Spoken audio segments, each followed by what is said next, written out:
भरत शत्रुघ्न की वापसी। गत रात्रि के स्वप्न और इस प्रकार दूतों के आगमन ने भरत के मन में उठने वाले अनिष्ट की आशंका को और प्रबल कर दिया। किंतु उनके बार बार पूछने पर भी दूतों ने किसी भी अशुभ समाचार के विषय में कुछ नहीं बताया। भरत तथा शत्रुघ्न ने शीघ्रता पूर्वक महाराज कैकेयी से विदा लिया और दूतों के साथ अयोध्या की ओर प्रस्थान किया।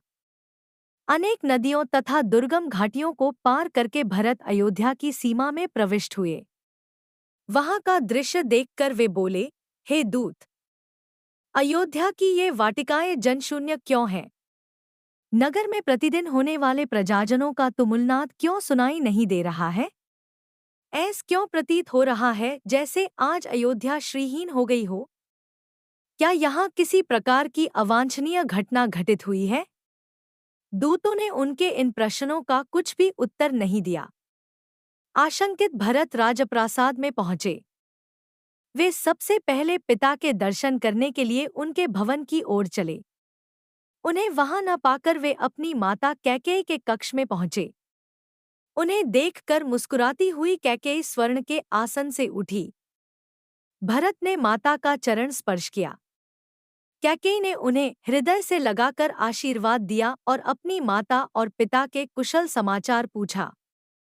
कैकेयी की कुशलता के विषय में जान लेने के पश्चात वह बोली, वत्स, मार्ग में तुम्हें कोई कष्ट तो नहीं हुआ? उसके इस प्रश्न का कुछ भी उत्तर न देकर भरत ने पूछा, माता, मैं पिताजी के भवन से यहाँ आ रहा हूँ। वे वहाँ नहीं थे। मुझे बताइए वे कहाँ हैं? तटस्थ भाव से कैकेयी ने कहा, हे पुत्र, तुम्हारे तेजस्वी पिता स्वर्ग सिधार गए। कैकेयी के मुख से इन शब्दों को सुनते ही भरत के हृदय को मर्मांतक आघात लगा। वे बिलखबिलख कर रोने लगे। फिर वे बोले, अचानक अचानक यह कैसे हो गया? हाय, मैं कितना अभागा हूँ कि अंतिम समय में उनके दर्शन भी न कर सका। धन्य है राम लक्ष्मण जिन्होंने अंतिम समय में पिताजी की शुश्रूषा की। पिताजी के बाद अब भैया राम ही मेरे आश्रय एवं पूज्य हैं। वे कहाँ हैं? माता, क्या अंतिम समय में पिताजी ने मुझे याद किया था? मेरे लिए उन्होंने क्या संदेश दिया है? भरत को सांत्वना देती हुई कैकेयी बोले, वत्स, तुम्हारे पिताजी ने तुम्हारे लिए कुछ भी संदेश नहीं दिया। 5 दिवस और 5 रात्रि तक वे हाँ राम, हाँ लक्ष्मण, हाँ सीता कहकर विलाप करते रहे और विलाप करते करते ही परलोक सिधार गए। यह सुनकर भरत की पीड़ा और बढ़ गई और वे बोले, क्या पिताजी के अंतिम समय में भैया राम भी नहीं थे? क्या पिताजी को उनके वियोग में प्राण त्यागने पड़े? वे कहाँ चले गए थे? कैकेयी ने मुस्कुराते हुए कहा, तुम्हारा बड़ा भाई राम तो लक्ष्मण और सीता के साथ वक्कल पहनकर वन को चला गया है। मैं तुम्हें पूरी बात से अवगत कराती हूँ। तुम्हारे पिता ने राम के अभिषेक का निश्चय किया था।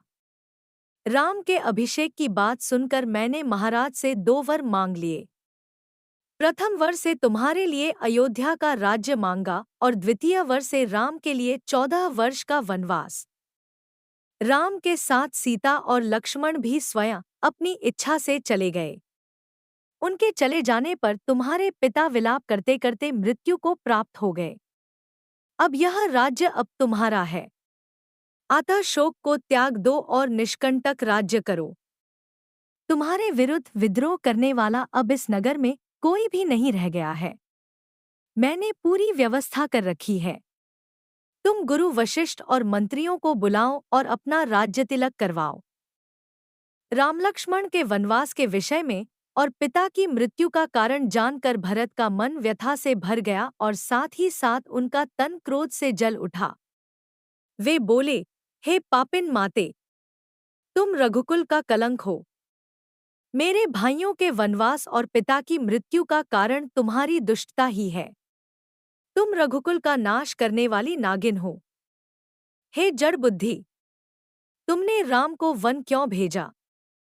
मुझे तो प्रतीत होता है कि पिताजी की भांति माता कौसल्या और माता सुमित्रा भी पति और पुत्र वियोग में अपने प्राण त्याग देंगी। राम भैया तो तुम्हारा मुझसे भी अधिक सम्मान करते थे। माता कौसल्या तुम्हारे साथ सहोदर भगिनी जैसा व्यवहार करती थी। फिर तुमने इतना बड़ा अन्याय क्यों किया? हे पाषाण हृदय माता, जिन भाइयों और भाभी ने कभी दुख नहीं देखा, उन्हें इतना कठोर दंड देकर तुम्हें क्या मिल गया? भैया, राम के वियोग में मैं पल भर भी नहीं रह सकता। क्या तुम इतना भी नहीं जानती कि सद्गुणों में मैं राम के चरणों की धूलि के बराबर भी नहीं हूँ? तुमने मेरे मस्तक पर बहुत बड़ा कलंक लगा दिया। मैं इसी क्षण तुम्हारा परित्याग कर देता, किंतु तुम्हारे उदर से जन्म लेने के कारण ऐसा भी नहीं कर सकता। अस्तु, मैं यदि तुम्हें नहीं त्याग सकता तो क्या हुआ, अपने प्राण तो त्याग सकता हूँ। मैं विष खा लूंगा या वनों में राम को ढूंढते हुए प्राण दे दूंगा। यह तुमने कैसे भुला दिया कि इक्ष्वाकु कुल में सदा से ज्येष्ठ पुत्र ही राज्य करता आया है। मैं अभी वन जाकर राम को वापस बुला लाऊंगा और उनका सिंहासन उन्हें सौंप दूंगा। इतना कहकर वे शत्रुघ्न सहित रोते रोते कौसल्या के भवन की ओर चले दिए। भरत और शत्रुघ्न ने माता कौसल्या का चरण स्पर्श किए। उन्हें आशीर्वाद देकर कौसल्या बोली, वत्स, यह तो अच्छी बात है कि तुम्हें राज्य प्राप्त हो गया, किंतु निर्दोष राम को वनवास देकर तुम्हारी माता को क्या मिला? मैंने निश्चय किया है कि तुम्हारे सिंहासन संभालने के पश्चात मैं भी वन चली जाऊंगी। उनके इन शब्दों को सुनकर भरत ने रोते हुए कहा, हे माता, आप मुझे क्यों दोष देती हैं? जो कुछ भी हुआ वह मेरे अनुपस्थिति में हुआ है।